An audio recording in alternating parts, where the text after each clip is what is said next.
Rahayu, Rahayu sami pinanggih para kadang kinasih Genius TV di mana saja berada. Semua orang hidup pasti butuh kebahagiaan. Bagaimanapun caranya akan diupayakannya. Sementara bahagia sendiri banyak definisinya. Namun bahagia tetaplah bahagia. Sebuah kata abstrak yang sulit diperlihatkan kenyataannya. Namun zaman semakin maju, kebahagiaan selalu dinilai dengan harta bendanya yang melimpah, uang yang tak terbatas banyaknya.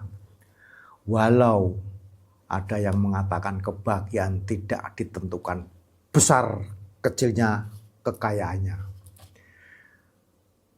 Banyak sedikit uangnya, namun fakta hidup segalanya butuh uang. Tak punya uang bukan kebahagiaan yang didapat, tapi lebih banyak deritanya. Ada prediksi bahwa tahun 2035 di Indonesia kemungkinan akan semakin banyak pengemis. Karena diprediksi ekonomi semakin sulit hingga tahun 2035. Seperti lagunya Rhoma Irama, yang kaya akan semakin kaya, yang miskin semakin miskin. Yang menengah atas akan turun menjadi menengah bawah. Yang menengah bawah akan menjadi miskin.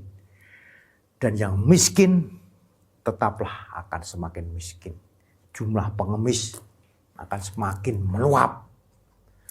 Sungguh prediksi yang mengerikan jika benar terjadi.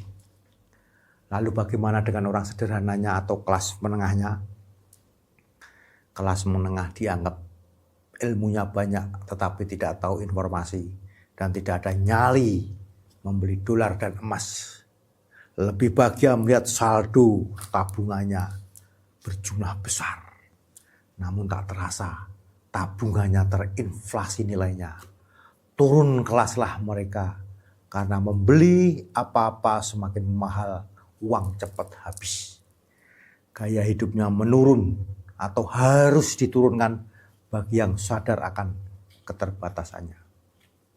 Sementara orang miskin atau kelas bawah pastinya paling parah kehidupannya. Ada yang kena PHK, ada yang hutangnya semakin menumpuk, aset yang dimiliki terancam disita oleh bank, oleh leasing, bank plecet, rentenir, dan lain sebagainya. Dan lapangan kerja sudah tidak memungkinkan, banyak pabrik tutup di mana-mana. Akhirnya banyak yang jatuh miskin, gak tahu nanti jadi apa. Yang hidup di kota disarankan untuk pulang kampung saja, bertani atau beternak sebelum sakit mental. Tidak perlu malu demi kelangsungan hidup keluarga.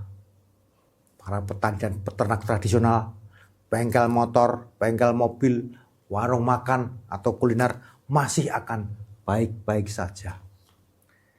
Untuk orang yang dianggap kaya, pastinya punya modal dan mereka semua itu memiliki nyali besar dan sangat berani. Para orang kaya bukan hanya menguasai ilmu saja, tapi juga menguasai informasi. Karena memiliki koneksi teman-teman atau network, orang penting sangat luas. Dampaknya selalu mendapatkan informasi penting pada sangat awal atau up to date. Misalnya informasi bahwa Indonesia diturunkan peringkat ekonominya. Pemasukan pajak menurun, anggaran diperketat, informasi banyak perusahaan akan bangkrut. Dari informasi itu mereka langsung mengerem pengeluaran dan menguras rupiahnya untuk dibelikan dolar semuanya. Dari harga 14.500 dan sekarang dolar telah menjadi 17.000, sudah mengeduk keuntungan bermiliar-miliar. Semakin kaya dari informasi dan nyali, bukan? Ini contoh kecil saja bagaimana informasi dan nyali itu sangat penting. Bukan hanya ilmu saja. Tetapi orang kaya mendadak kaya alias OKB, orang kaya baru, tentu tidak akan memperhitungkan segala prediksi perekonomian. Mereka hanya berpikir aji mumpung saja.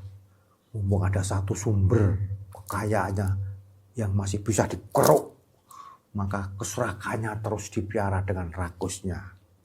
Lebih suka pamer kekayaannya. Beli segala sesuatu lebih dari satu. Semua uangnya dihabiskan untuk menumpuk harta daripada membantu saudaranya yang semestinya dibantu. Padahal menolong saudaranya adalah tabungan akhirat yang suatu saat akan bermanfaat. Bukan hanya pada dirinya, tapi bisa ke anak cucunya. Suatu saat dirinya atau anak cucunya kena masalah, pasti ada pertolongan yang tak terduga. Itulah guna tabungan akhiratnya yang memberikan pertolongan di saat yang kritis. Namun orang kaya yang rakus tak peduli tabungan akhirat, tak peduli saudaranya dekat sekarat. Ia bantu seperlunya saja karena ia membantu selalu berdasarkan pamrih atau pujian sesaat saja. Dan itu akan didapatkan saat itu juga. Tak ada tabungan kebaikan yang dicatat alam semesta.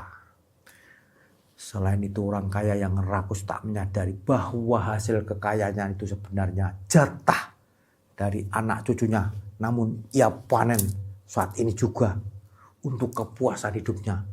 Tanpa mau berpikir kelak anak cucunya akan kesulitan mencari rezeki karena sudah diambil orang tuanya saat ini. Hidupnya pun menderita berkepanjangan akibat ulah rakus orang tuanya. Kenyataan itu selalu terjadi. Dulu ada orang kaya yang bisa disebut konglomerat. Usahanya ekspor di bidang pertanian, perikanan, pertambangan dan usaha lainnya sangat sukses. Hingga kekayaannya bisa dibilang tak habis untuk 7 turunan. Namun apa yang terjadi saat ini, kuburannya yang dulu paling mewah di pemakaman tersebut sudah terbengkelai, tak terurus. Tak ada satupun keturunannya yang merawat atau membersihkan makamnya, apalagi mendoakannya. Begitulah nasib konglomerat di era kolonial itu. Keturunannya mungkin sudah menghabiskan hartanya, tak ada yang mampu meneruskan usahanya. Akhirnya bangkrut tak bersisa. Anak cucunya hanya hidup dari menjual satu demi satu warisannya hingga ludes. Kini hidupnya susah. Apalagi mengurus makam leluhurnya yang meninggalkan warisan besar, itu pun tak mampu. Nasib orang kaya yang mementingkan keserakahannya akhirnya tumbang seperti kartu domino beserta anak keturunannya. Tak ada keajaiban yang menolongnya karena ia tak punya tabungan akhirat atau tabungan kebaikan yang ikhlas. Hidupnya selesai, harta bendanya habis. Hukum tabur tuai selalu dituntaskan semesta raya. Jadi, akankah mimpi Indonesia emas akan terwujud? Memang masih lama tahun 2045 nanti. Atau menunggu titisan Sriwijaya, Singosari, Majapahit untuk mengambil alih kendali negeri ini. Sekian dulu dan rahayu berkah.